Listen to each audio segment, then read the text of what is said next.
కనీసం అవసరాలు గుడ్డ అందరికీ సమకూర్చాలని.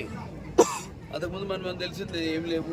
ఇల్లు అంటే ఒక తాటాకులు ఇచ్చి 300 చేతులు ఇచ్చి ఇల్లు కట్టుకోమనేవారు. ఏదైనా తుఫాన్ ఏదైనా మామూలు గాలి వచ్చినా పుట్టుకుపోయేవి. సరే ఆయన వచ్చాక దాని తర్వాత కాంక్రీట్ పక్కా ఇల్లు కట్టివ్వడం జరిగింది అందరికీ.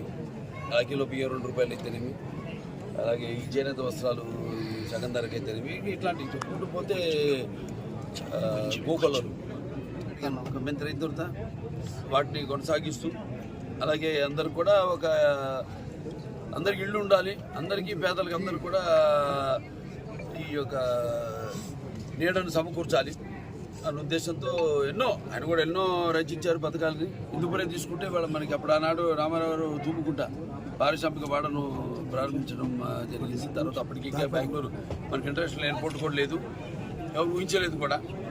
అటువంటిది ముందు దూరదృష్టితో ఆనాడు పారిశ్రామిక వాడని ప్రారంభించడం, ఈనాడు మనం ఇంటర్నేషనల్ ఎయిర్పోర్ట్ రావడం, అలాగే భౌగోళికంగా చూసుకుంటే వాళ్ళ హిందూపూర్కి ఒక ప్రత్యేకమైన అంటే పారిశ్రామిక కానీ మన ఇంటికో ఇల్లు, మన అందరికి కూడా నివాసయోగ్యమైన ఇల్లు ఉండాలి, బాగుండాలి ఇల్లు. అంటే లేటెస్ట్ టెక్నాలజీతో ఆనాడు అవసరం కానీ వస్తువులు కానీ ఇంకా ఇళ్ళ కోసమని వాళ్ళు ఎన్నో కాయలు కాచేలా ఎదురు చూస్తున్నారు. ఎన్నికల ముందేమో జాబ్ క్యాలెండర్ లాగా వాళ్ళు క్యాలెండర్ రిలీజ్ చేయడం జరిగింది ప్రభుత్వం, ఇప్పుడు వైకాపా ప్రభుత్వం. ఇళ్ళన్నీ ప్రతి ఈ నెలలో ఈ జిల్లాల్లో మేము అందరికీ లబ్ధిదారులందరికీ బెనిఫిషియరీస్ అందరూ కూడా ఇస్తామని ఏదో ఒక ఇల్లు కూడా పంచిన పాపానం పోలేదు. ఇవాళ మళ్ళీ మెగా డిఎస్సి ఇవాళ మన ఉద్యోగాలు కూడా అనుకున్నాను ఏవైతే మేము హామీలు ఇచ్చామో అప్పుడు ఎలక్షన్లప్పుడు వాటి అన్నిటి మనము సుమారుగా 2786 ఇళ్ళు మనకి ఎందుకు శాంక్షన్ కావడం ఇక్కడ కొట్టి, అలాగే సుమారుగా ఒక 1586 ఇళ్ళు బేస్మెంట్ లెవెల్, మిగతా ఏదైతే మిగిలిన 1200 ఇళ్ళు 1200 పూర్తయింది, 80% పూర్తయింది. ఇంకో 6 నెలల్లో పూర్తి చేస్తాం.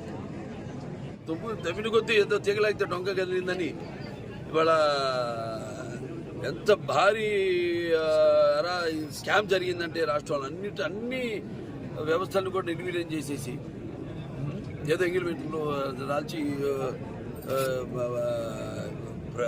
ఎలా పరిపాలన చేయాలో చేతకాక ఈ 3 ఏళ్ళేమో ఈ 3 రాజధానులని, అలాగే దాని తర్వాత ఈ నవరత్నాలని ఇలా మొత్తం అసలు అన్నిట్లోనూ కమిషన్లు, ఆ శాండ్ కానీ ఇసుక దాంట్లో కానివ్వండి, లేకపోతే జిల్లా కేంద్రంగా అందరి అభిప్రాయం కూడా అదే అనుకుంటున్నా. అంటే మన ఇక్కడే కాకుండా అంటే పేరు అదే ఉంచి ఏ జిల్లా హెడ్ క్వార్టర్స్గా చేసే